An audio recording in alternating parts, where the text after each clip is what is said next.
Everyone, अस्सलाम वालेकुम। आपका स्वागत है छोटी की किचन में। तो आज मैं आप लोगों के लिए लेके आई हूँ एक यूनिक और नया डिश। तो मैंने ये फर्स्ट टाइम ट्राई किया था और फिर मुझे अच्छा लगा और सबको खाने में भी अच्छा लगा, तो मैंने सोचा क्यों ना ये आप लोगों के साथ भी शेयर किया जाए। तो इस रेसिपी को बहुत ही मज़ेदार और बहुत ही ज़्यादा अच्छा है, तो आप इसे ट्राई ज़रूर कीजिएगा। मैं इसका नाम वीडियो के एंड में बताऊँगी। और इस रेसिपी को शुरू करने से पहले अगर आप हमारे चैनल पर नए हैं तो प्लीज हमारे चैनल को सब्सक्राइब कर लीजिए और नोटिफिकेशन बेल दबाना ना भूलें ताकि कोई भी नई वीडियो सबसे पहले आप देख पाए। तो चलिए शुरू करते हैं।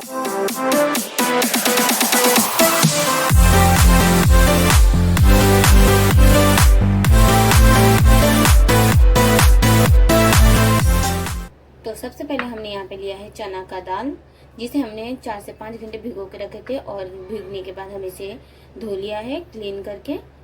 अब हम लेंगे एक मिक्सर। तो ये ले लिया हमने मिक्सर में हम सारे दाल को डाल देंगे और अब हम इसमें ऐड कर देंगे 1 कप पानी और इसे मिक्सर में पीस लेंगे। तो ये देखिए मैंने इसे पीस लिया है इस तरह से, एकदम पतले पानी की तरह। अब हम लेंगे एक बड़ा सा प्लेट। तो ये ले लिया मैंने बड़ा सा प्लेट और एक चलनी के ऊपर हम इस दाल को पिसे हुए को डालेंगे और इस तरह से इसे आप किसी चम्मच से भी कर सकते हैं।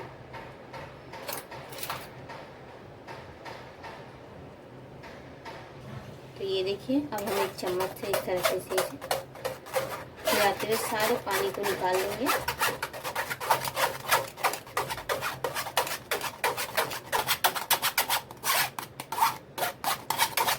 तो ये देखिए ये जो खड़े थोड़े जो दाल पूरे रह गए थे, पीसे नहीं थे, ये हमने निकाल लिया है। और ये देखिए जो एकदम महीन पीस गया था ये निकल गया है। इसीलिए हम चलनी का यूज़ करते हैं ताकि ये जो जब हम इसमें मैदा डालें ताकि वो अच्छे से भून जाए। ये देखिए।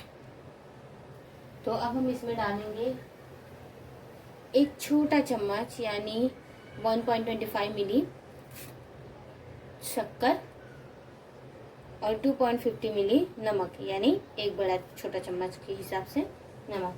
अब हम इसे मिक्स कर लेंगे।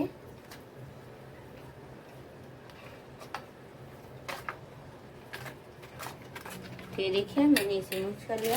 अब हम इसमें डालेंगे मैदा, यानी मैं इसमें लूँगी 350 ग्राम के आसपास मैदा।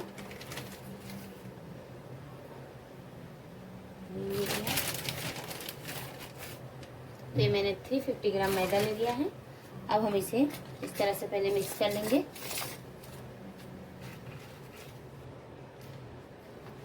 तो ये देखिए मैंने इसे चम्मच से पहले मिला लिया। अब हम इसे हाथों से अच्छे से सॉफ्ट होने तक गूंदेंगे जैसे कि आटा गूंदते हैं।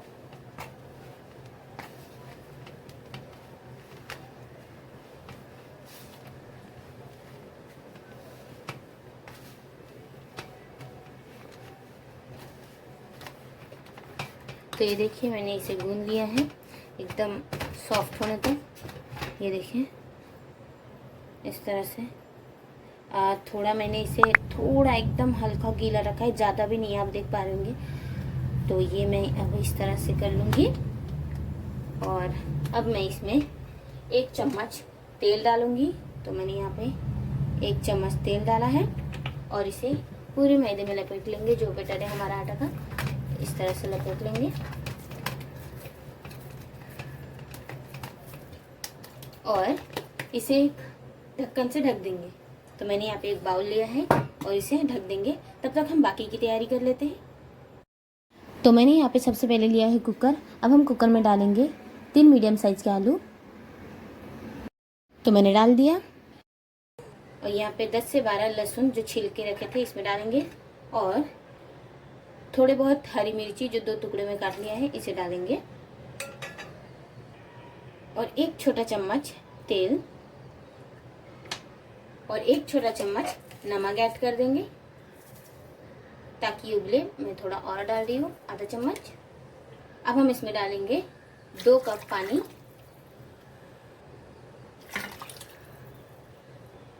तो 2 कप पानी डालने के बाद हम इसका ढक्कन लगा देंगे और इसे उबाल लेंगे 4 से 5 सीटी होने तक।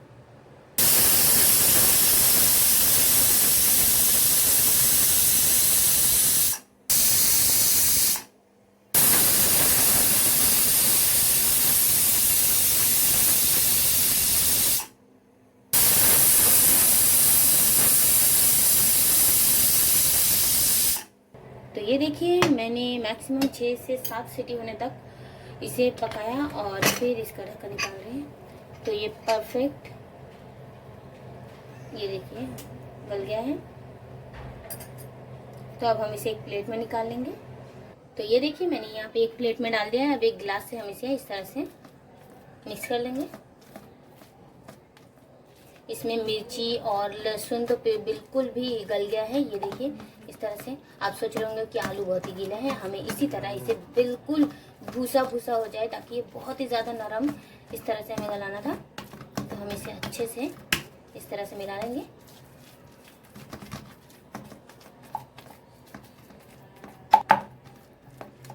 तो ये देखिए ये हो गया है। तो अब हम इसे निकाल लेंगे।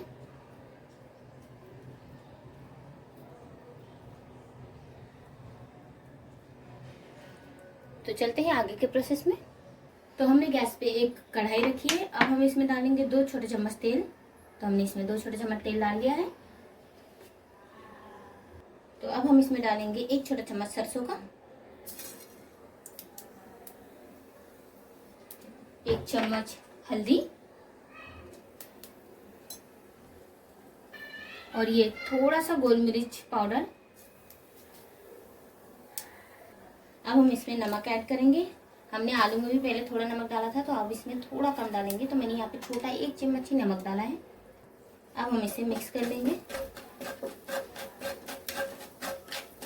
तरह से।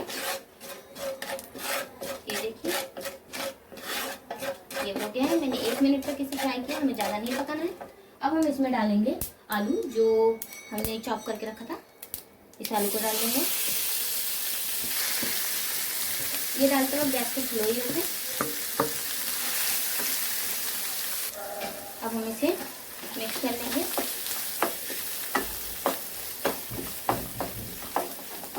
इस तरह से।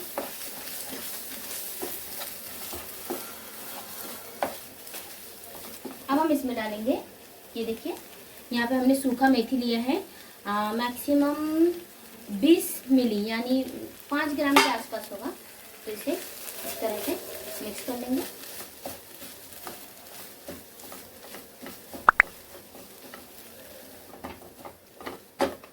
तो ये देखिए मैं इसे 2 मिनट तक पका रही थी और ये हो गया है। अब हम इसे एक प्लेट में निकाल लेंगे। तो ये देखिए मैंने इसे निकाल लिया है और इसे अब हम ठंडा होने के लिए रख देंगे। तो ये देखिए ये ठंडा हो गया है, काफ़ी देर से रखा है। अब हम इसे साइड में लेंगे और जो आटा गूंद के रखा था उसे लेंगे। तो मैंने आटा गुना हुआ ले लिया है। कितना सॉफ्ट और कितना लचीला हो गया ये आप देख पा रहे होंगे। तो सबसे पहले हम इसे थोड़ा सा हाथों से इस तरह से मल लेते हैं ताकि ये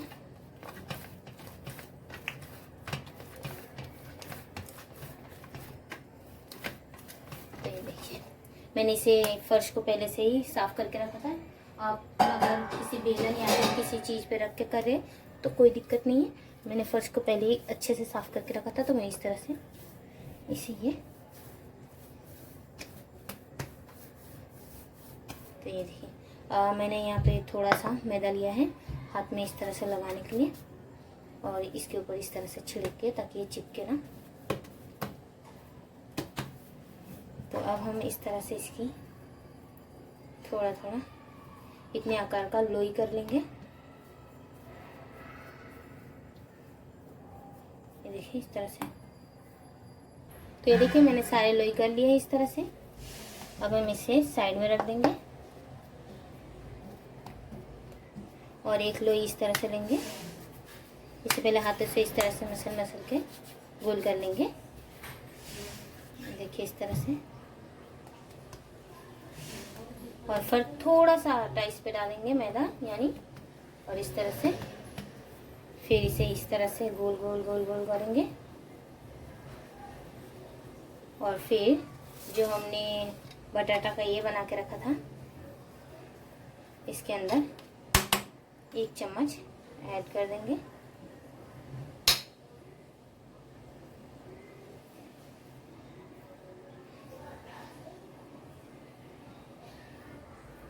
इस तरह से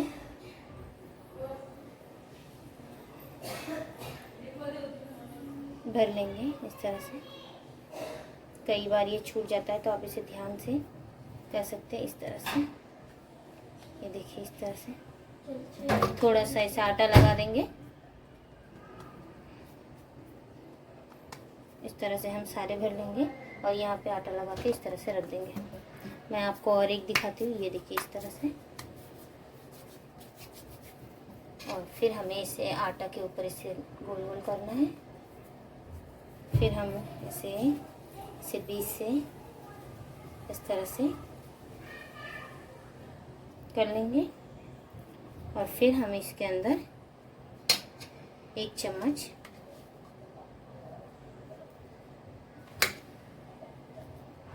आलू का मिश्रण डालेंगे और फिर इसे इस तरह से दबा देंगे और इसे भर लेंगे। इस तरह से हम सारे बना लेंगे। तो ये बन गया। तो ये देखिए मैंने इस तरह से सारे लोई बना लिए हैं। आप देख पा रहे होंगे ज़रा भी फटा नहीं है और कुछ भी नहीं हुआ। तो अब हम इसे साइड से रख देंगे इस तरह से। आपको नीचे आटा लगाना है ताकि ये चिपके ना ध्यान से। तो यहाँ पे मैंने ये इस तरह से कर लिया है। अब मैं ये देखिए इस तरह से हाथों से ऐसे पहले इसे फैलाऊंगी।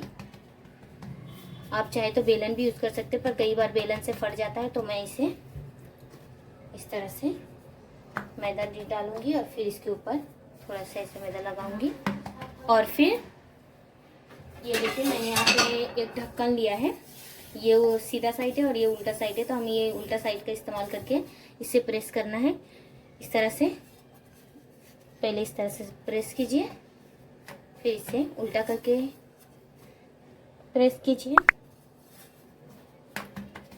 और फिर आप बेलन से इसे इस तरह से हल्का हल्का बेल लीजिए। ज़्यादा पतला नहीं बेलना है क्योंकि इसके अंदर जो मसाले भरे हमने वो फट ना जाए। क्योंकि ये फूलने के बाद मोटा नहीं रहेगा तो कोई दिक्कत वाली बात नहीं है। ये देखिए इस तरह से। तो ये मैंने बेल लिया। अब इसे हम साइड में रख देंगे। और एक आपको इसी तरह दिखाती हूँ। ये देखिए सबसे पहले हम हाथों से इस तरह से प्रेस करेंगे और थोड़ा सा मैदा इसके ऊपर और इसके नीचे डालेंगे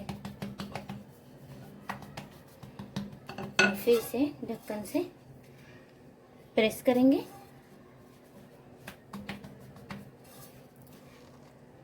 इस तरह से और फिर आप इसे बेलन से इस तरह से बेल लीजिए।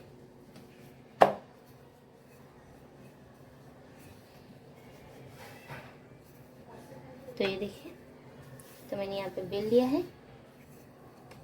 इस तरह से हम सारे बेल लेंगे। तो ये बेल के हम ज़्यादा करके नहीं रख सकते, तो 2-2 करके बेल के हमें सेकना पड़ेगा। तो चलिए हम इस तरह से बेल लिए। अब गैस पे चलते हैं। तो ये देखिए मैंने गैस में तवा रखा है और तवे को हाई फ्लेम पे गर्म कर लिया है। अब हम किसी ब्रश से इस तरह से इस पर तेल लगा देंगे। ये देखिए हमने तेल लगा दिया और जो हमने पराठा बेला था उसे इस तरह से डाल देंगे। सिर्फ 1 मिनट तक हम पहले फ्राई करेंगे पहला पार्ट यानी फर्स्ट साइड। तो ये देखिए 1 मिनट हो गया। अब हम इसके ऊपर फिर से थोड़ा सा इस तरह से तेल लगाएंगे।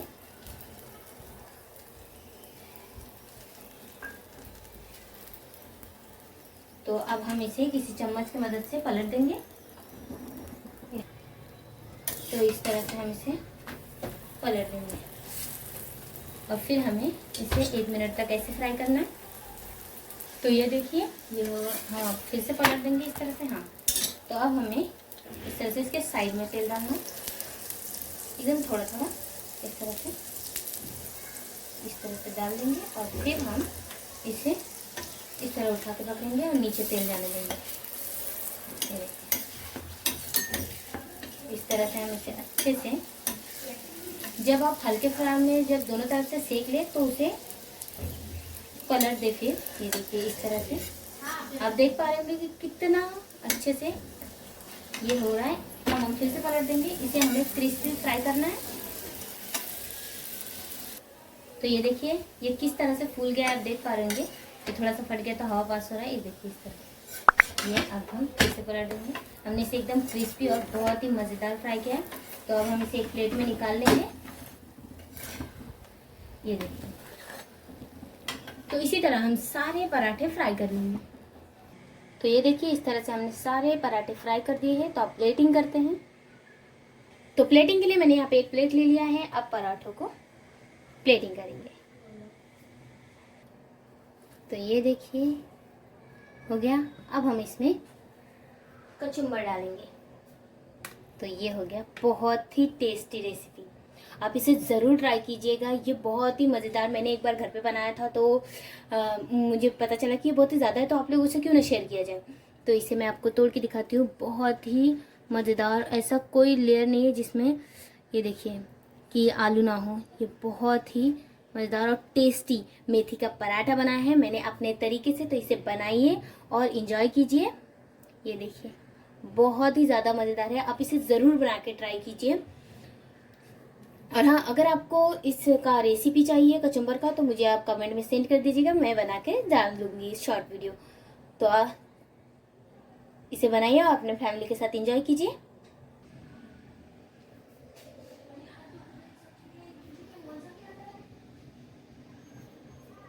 तो आपको हमारा मसालेदार मेथी के पराठे कैसे लगे? अच्छे लगे तो वीडियो को लाइक कीजिए और इसी तरह मज़ेदार वीडियो देखने के लिए हमारे चैनल को सब्सक्राइब कर लीजिए और हाँ, नोटिफिकेशन बेल दबाना ना भूलें ताकि कोई भी नई वीडियो सबसे पहले आप देख पाए। ये रेसिपी बहुत ज़्यादा सॉफ्ट है, जिनकी दांत भी नहीं है वो भी खा सकते हैं, इतने ज़्यादा मुलायम है। तो इसे ट्राई कीजिए, बनाइए और अपने फैमिली के साथ एंजॉय कीजिए। बहुत ही ज़्यादा टेस्टी बनता है और इसे बनाइए और मुझे कमेंट में जरूर बताइएगा कि कैसे बनाएं। तब तक के लिए बाय बाय, मिलते हैं नेक्स्ट वीडियो में।